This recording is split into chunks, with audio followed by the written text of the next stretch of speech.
Students, we will discuss about the important news. First news is regarding the money bill के perspective से है। Students, constitution का जो article 110 है उसके अंदर मनी बिल के रिगार्डिंग में डिफाइन किया गया है और कॉन्स्टिट्यूशन के ही आर्टिकल 109 के अंदर आपको मनी बिल के रिगार्डिंग में जो प्रोसीजर है वो आपको देखने के लिए मिलता है। स्टूडेंट्स, प्रीवियस कुछ ईयर्स के अंदर में गवर्नमेंट के द्वारा जो पार्लियामेंट्री लॉज हैं उनको एज ए मनी बिल के रूप से पास करवाया गया, तो उसके अगेंस्ट में एक सुप्रीम कोर्ट के अंदर जो पिटीशन है उसको फाइल किया गया था। सुप्रीम कोर्ट के द्वारा उस पिटीशन को सुना जाएगा। स्टूडेंट्स, अगर हम मनी बिल का जो प्रोसीजर है उसके रिगार्डिंग में रीड करें तो आप देखिए कि गवर्नमेंट के द्वारा काफ़ी बार जो मनी बिल है उनको प्रपोज किया जाता है कि जब राज्यसभा के अंदर गवर्नमेंट के पास में नंबर्स नहीं हैं तो राज्यसभा जो हमारे पार्लियामेंट्री सिस्टम का एक इम्पोर्टेंट हाउस है उसको बाईपास करने के रिगार्डिंग में ये जो प्रोसीजर है आपको देखने के लिए मिलेगा। स्टूडेंट्स, अगर कोई बिल है उसको प्रपोज किया गया लोकसभा के अंदर में और स्पीकर ऑफ द लोकसभा के द्वारा उस बिल को सर्टिफाइड किया जाता है एज ए मनी बिल के रूप से, तो आप देखिए जब राज्यसभा के अंदर वो बिल पहुंचता है तो राज्यसभा के पास में 14 डेज का जो समय है वो हुआ करता है। 14 डेज के अंदर अगर उस बिल को प्रपोज पास कर लिया गया राज्यसभा के अंदर तो सही है, नहीं आप देखिए कि ऑटोमेटिकली उस बिल को पास मान लिया जाता है राज्यसभा के वहाँ से। स्टूडेंट्स, अगर कुछ अमेंडमेंट्स यहाँ पे राज्यसभा के द्वारा सजेस्ट किए गए उस बिल के रिगार्डिंग में तो आप देखिए वो कम्प्लीटली लोकसभा के विल पावर के ऊपर डिपेंड करता है कि उन अमेंडमेंट्स को ऐड किया जाएगा बिल के अंदर में या नहीं किया जाएगा। तो मैक्सिमम टाइम आपको जो मनी बिल है वो देखने के लिए मिलेगा कि जब गवर्नमेंट के पास में राज्यसभा के अंदर नंबर्स नहीं हैं तो राज्यसभा को बाईपास करने का जो प्रोसीजर है उसके रिगार्डिंग में ये जो प्रोसेस है आपको देखने के लिए मिलता है।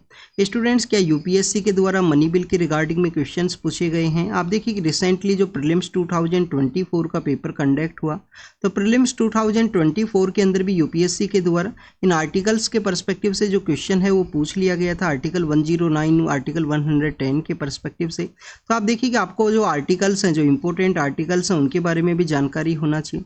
अर्लियर फेज के अंदर में जो आर्टिकल्स का जो इंपॉर्टेंस है वो आपको नहीं देखने के लिए मिलता था। यूपीएससी के द्वारा काफ़ी डिटेल के अंदर जो क्वेश्चन है वो पूछे जाते थे, बट आप देखिए अभी रिसेंट कुछ ईयर्स के अंदर अगर आप इसको एनालिसिस करोगे 2018 के बाद से तो प्रीलिम्स के पेपर के अंदर में काफ़ी सारे जो फैक्चुअल क्वेश्चन है वो भी पूछे जाते हैं, तो आपको उन सभी के बारे में जानकारी होना चाहिए। नेक्स्ट, अगर हम बात करें कौन से ऐसे पार्लियामेंट्री लॉज है जिनके अगेंस्ट में जो पिटीशन है उसको फाइल किया गया, एक तो आप देखिए कि प्रिवेंशन ऑफ मनी लॉन्ड्रिंग का एक्ट है, इसके अमेंडमेंट एक्ट के अंदर में एनफोर्समेंट डायरेक्टरेट को जो कंप्लीट पावर है वो दे दिया गया था। इस जो बेसिकली कानून है, जो अमेंडमेंट है उसको एज ए मनी बिल के रूप से प्रपोज किया गया था। फाइनेंशियल एक्ट है 2017 का, इसके अलावा आपको आधार एक्ट है वो भी देखने के लिए मिलेगा 2016 के समय का। और students, Roger Matthew versus south Indian bank का जो केस है जिसके अंदर हमारे यहाँ पे जो ट्राइब्यूनल्स हैं 19 जो ट्राइब्यूनल्स हैं आप देखिए कि उनके अंदर अपॉइंटमेंट प्रोसेस के रिगार्डिंग में कुछ चेंजेस किए गए थे, जिसमें एनजीटी है जो हमारा सेंट्रल एडमिनिस्ट्रेटिव ट्राइब्यूनल है, एनजीटी उसी का प्रोसीजर है। ट्राइब्यूनल्स के बारे में जब भी हम रीड करते हैं तो आपको एक बेसिक इन्फॉर्मेशन है वो ज़रूर से होना चाहिए। ट्राइब्यूनल का जो प्रोसीजर है कॉन्स्टिट्यूशन के अंदर आपको कहाँ पे देखने के लिए मिलेगा, आप देखिएगा आर्टिकल अगर हम 323A एंड 323B के बारे में रीड करते हैं तो यहाँ पे आपको ट्राइब्यूनल का जो कॉन्सेप्ट है वो देखने के लिए मिलता है। 42 कॉन्स्टिट्यूशन अमेंडमेंट एक्ट के थ्रू इसको इंसाइट किया गया था।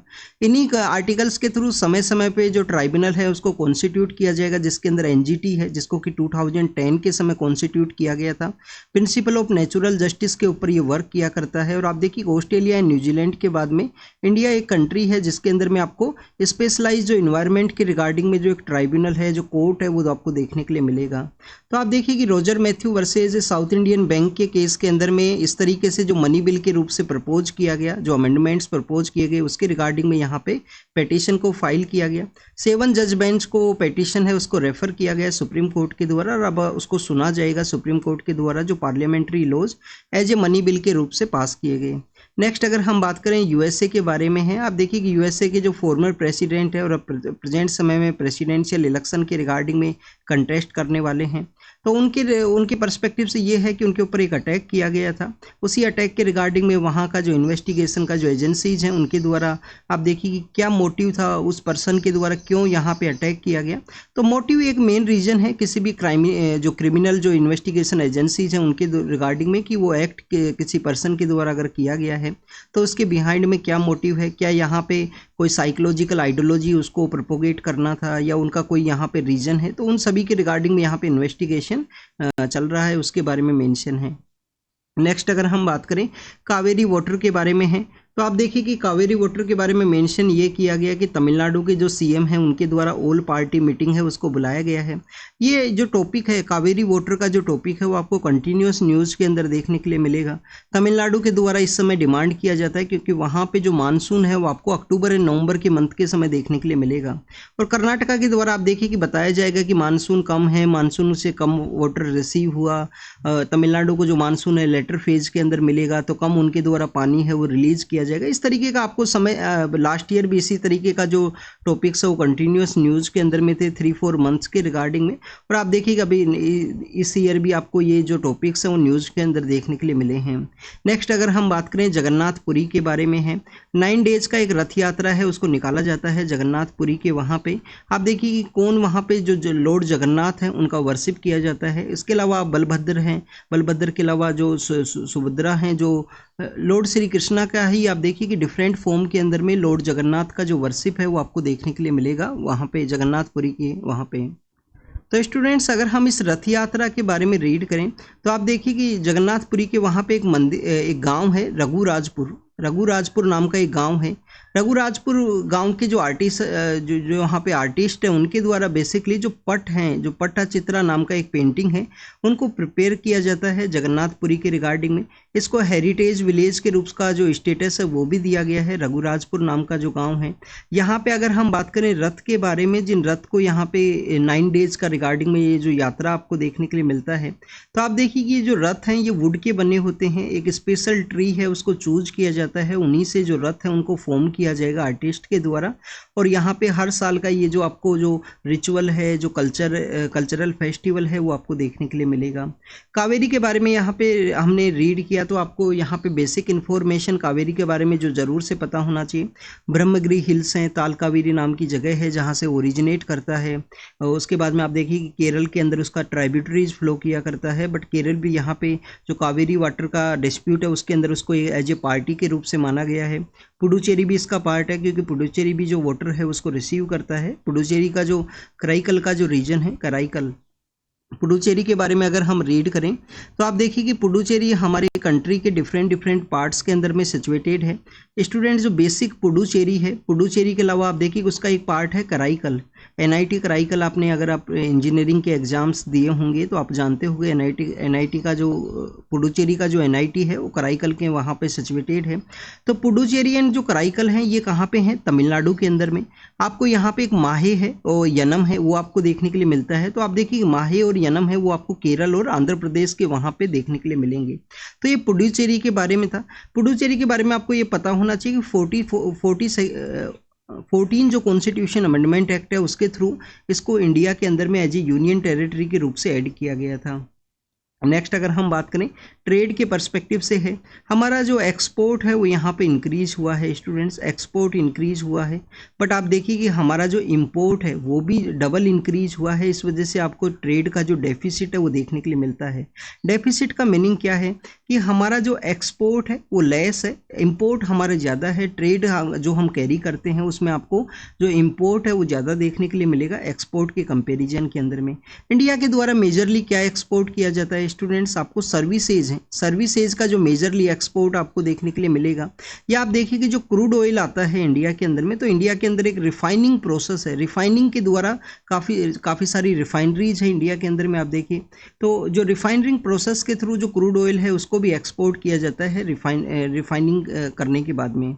नेक्स्ट अगर हम बात करें मध्य प्रदेश का जो मालवा का जो रीजन है, मध्य प्रदेश का कौन सा रीजन? मालवा का जो रीजन है, किनका रूल हुआ करता था student? 10th and 11th century के दौरान में मालवा के रीजन में अंदर में आपको परमारा जो डायनेस्टी है, परमारा डायनेस्टी का जो रूल है वो आपको कहाँ पे देखने के लिए मिलेगा? मालवा के रीजन के अंदर में। तो मालवा के रीजन के अंदर एक डिस्ट्रिक्ट है, डिस्ट्रिक्ट का नाम है धर डिस्ट्रिक्ट के अंदर में आप देखिए कि कॉम्प्लेक्स है जिसको कि यहाँ पे भोजशाला कॉम्प्लेक्स के नाम से भी जाना करते हैं। उस कॉम्प्लेक्स के वहाँ पे डिबेट ये है कि अर्लियर फेज के अंदर में ये एक टेम्पल हुआ करता था, बाद में उसको कमल मोला जो मॉस्क है उसके रूप से कन्वर्ट किया गया इन्वेडर्स के द्वारा। तो आप देखिए कि जब इन्वेडर्स आए तो उनके द्वारा डिफरेंट ऐसे जो बिल्डिंग्स हैं, जो इंस्टीट्यूशंस हैं, उनको बेसिकली कन्वर्ट किया गया, उसको डैमेज किया गया। उसके रिगार्डिंग में एक्सप्लेन आपको अलग अलग पार्ट्स के अंदर में देखने के लिए मिलता है। तो उसी के बारे में आर्कियोलॉजिकल सर्वे ऑफ इंडिया के द्वारा मार्च के अंदर में जो सर्वे है उसको कैरी किया गया था धर डिस्ट्रिक्ट के वहाँ पे। और आर्कियोलॉजिकल सर्वे ऑफ इंडिया जिसको कि कब सेटअप किया गया, 1861 के समय में किसके द्वारा सेटअप किया गया था, अलेक्जेंडर कनिंगम नाम के जो पर्सन हैं उनके द्वारा इसको सेटअप किया गया था। और जॉन मार्शल के द्वारा इसको रिकॉन्स्टिट्यूट भी किया गया था 1902 के समय में। तो आर्कियोलॉजिकल सर्वे ऑफ इंडिया की रिपोर्ट के अंदर माना गया कि जो भोजशाला जो टेम्पल कॉम्प्लेक्स है, जो वाघ देवी जो गोडेस ऑफ नॉलेज हैं, जो हमारी गोडेस हैं सरस्वती, उन्हीं का एक वर्शिप है जिनको कि वाग्देवी के नाम से हम जानते हैं। तो आप देखिए उनको जो डेडिकेटेड जो टेम्पल है वो अर्लियर फेज के अंदर टेम्पल हुआ करता था, बाद में उसको जो कमल मोला मॉस्क के रूप से कन्वर्ट किया गया। परमारा डायनेस्टी से बिलोंग किया करता है, परमारा डायनेस्टी का वहाँ पे रूल हुआ करता था। आपको जो परमारा डायनेस्टी के जो कंटेम्प्रेरीज हैं उनके बारे में हम लिटिल बिट रीड करते हैं। यहाँ पे आप देखिए कि मालवा का जो रीजन है, मध्य प्रदेश में जो मालवा का जो रीजन है वहाँ पे किसका रूल आपको देखने के लिए मिलेगा, परमारा डायनेस्टी का। खजुराहो का जो रीजन है मध्य प्रदेश के अंदर, जो खजुराहो का जो रीजन है वहाँ पे आपको किसका रूल देखने के लिए मिलता है, चंदेला डायनेस्टी का। खजुराहो के अंदर किसका रूल है, चंदेला। आप देखिए कि वहाँ पे जो केंद्रीय महादेव का जो टेम्पल है। सोलंकी डायनेस्टी का जो रूल है आपको गुजरात और राजस्थान के कुछ पार्ट के अंदर में देखने के लिए मिलेगा, सोलंकी डायनेस्टी है। नेक्स्ट भीमा नाम के इसके एक इम्पोर्टेंट जो रूलर हैं वो हुआ करते थे। और आप देखिए कि वहाँ पे रानी की वाव है वो भी बना हुआ है गुजरात के वहाँ पे। नेक्स्ट अगर हम बात करें राजस्थान के पर्सपेक्टिव से, तो आप देखिए कि राजस्थान के अंदर में आपको जो चौहान डायनेस्टी है उनका रूल देखने के लिए मिलेगा। पृथ्वीराज चौहान उसी डायनेस्टी से बिलोंग किया करते थे। पृथ्वीराज चौहान का जो रूल है कहाँ से हुआ करता था, राजस्थान का जो अजमेर नाम की जो जगह है वहाँ से उनका रूल आपको देखने के लिए मिलेगा। तोमर एक डायनेस्टी हुआ करता था इनका कंटेम्प्रेरी। तोमर डायनेस्टी का जो रूल है वो कहाँ पे आपको देखने के लिए मिलेगा, दिल्ली के अंदर लाल कोट का एक एरिया है। दिल्ली के अंदर एक लाल कोट का एरिया है जो कुतुब मीनार का कॉम्प्लेक्स है उसी के नियर बाई एरियाज़ के अंदर में। तो आप देखिए कि वहाँ पे तोमर डायनेस्टी का जो रूल है आपको देखने के लिए मिलता है। तो ये कुछ कंटेम्प्रेरी हैं परमारा डायनेस्टी के जिनके बारे में हमने रीड किया। हरेला नाम का एक फेस्टिवल है, कहाँ पे सेलिब्रेट किया जाता है, उत्तराखंड के वहाँ पे।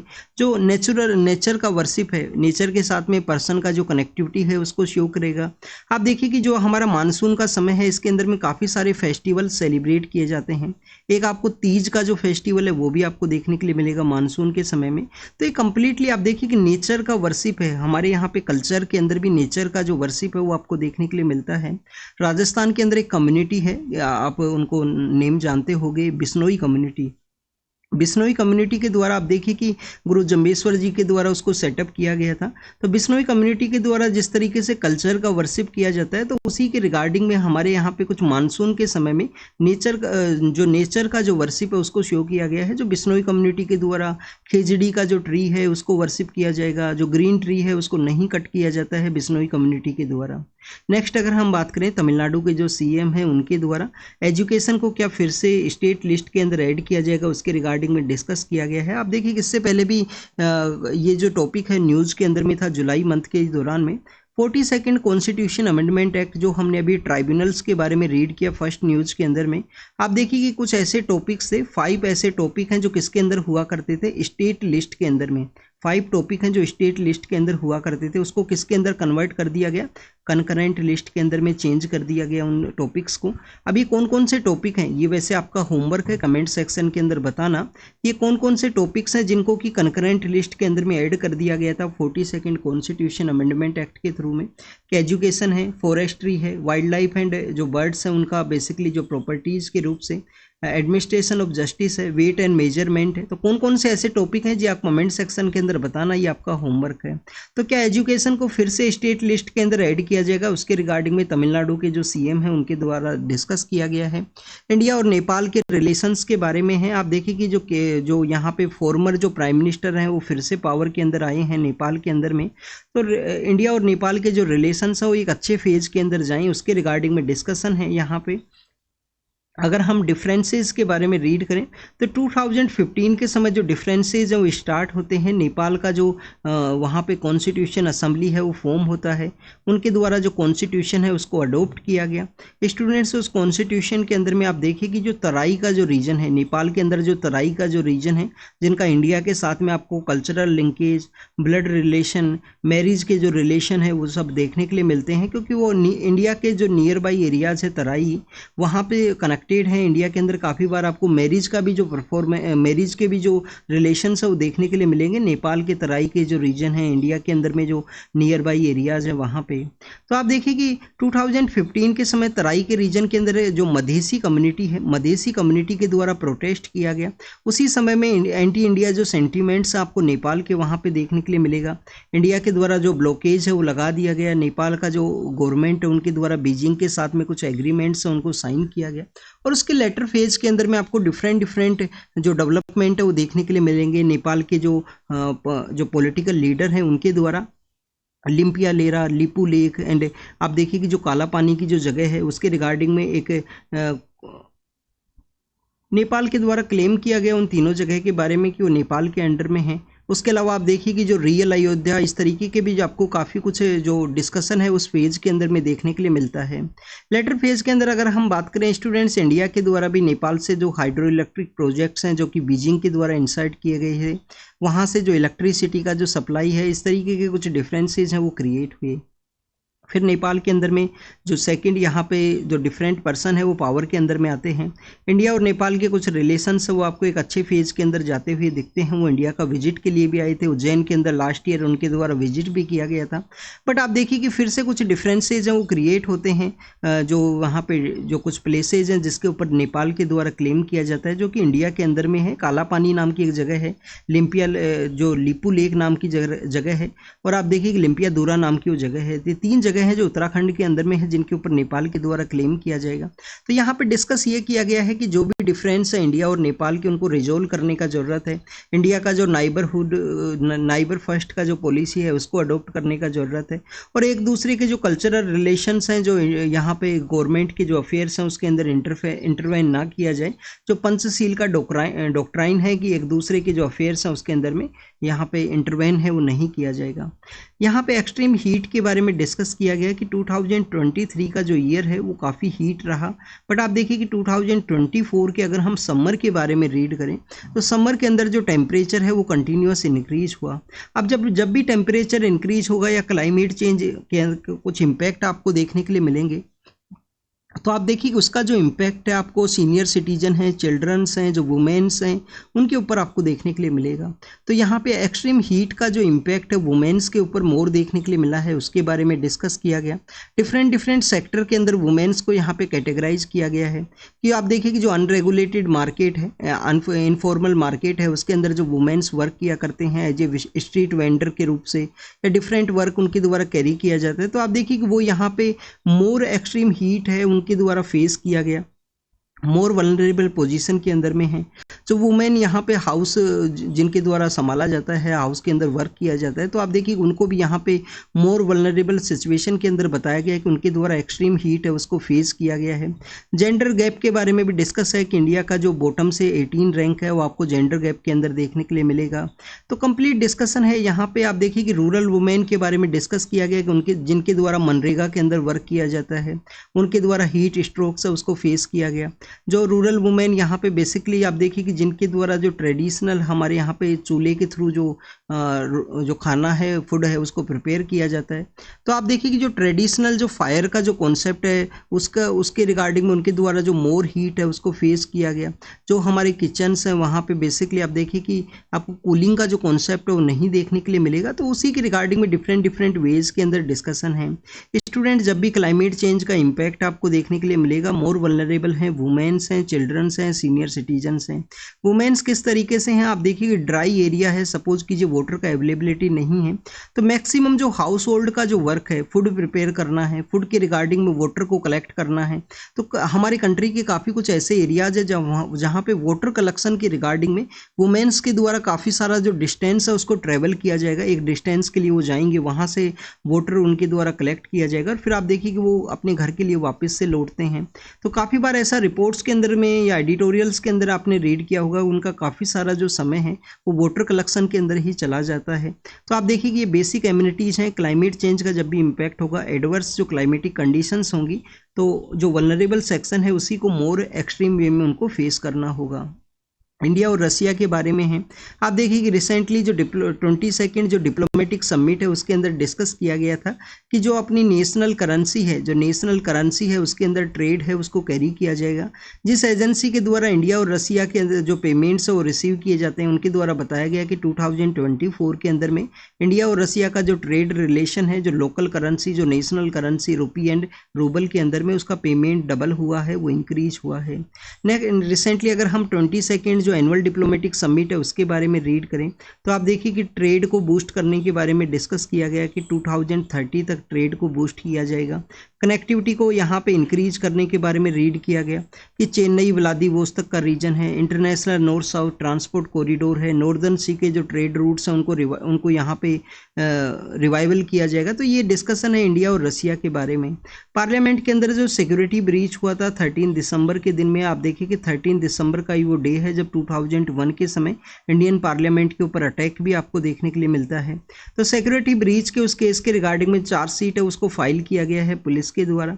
नेक्स्ट अगर हम बात करें, एक जर्नलिस्ट है जिनको कि रसिया के वहाँ पे कुछ समय का जेल किया गया है। रसिया यूएस के एक जर्नलिस्ट हैं, उनके द्वारा कुछ रिपोर्ट के कुछ एंटी रिपोर्ट है रसिया के अगेंस्ट में उनके द्वारा लिखा गया था। अभी उनको जेल कर दिया गया है, वहाँ पे 8 ईयर का जेल दिया गया है। ईस्टर्न अफगानिस्तान के अंदर बारिश देखने के लिए मिला है। नेक्स्ट अगर हम बात करें केन्या के अंदर में, आप देखिए कि 42 जो वहाँ पे बॉडीज हैं वो मिली हैं एक डंपिंग यार्ड के वहाँ पे, तो उसके बारे में डिस्कशन है। केन्या के अंदर में वहाँ पे आप देखिए कि वॉयलेंस का सिचुएशन क्रिएट हुआ था और अजरबैजान और ईरान के जो रिलेशंस है वो इम्प्रूव हुए हैं।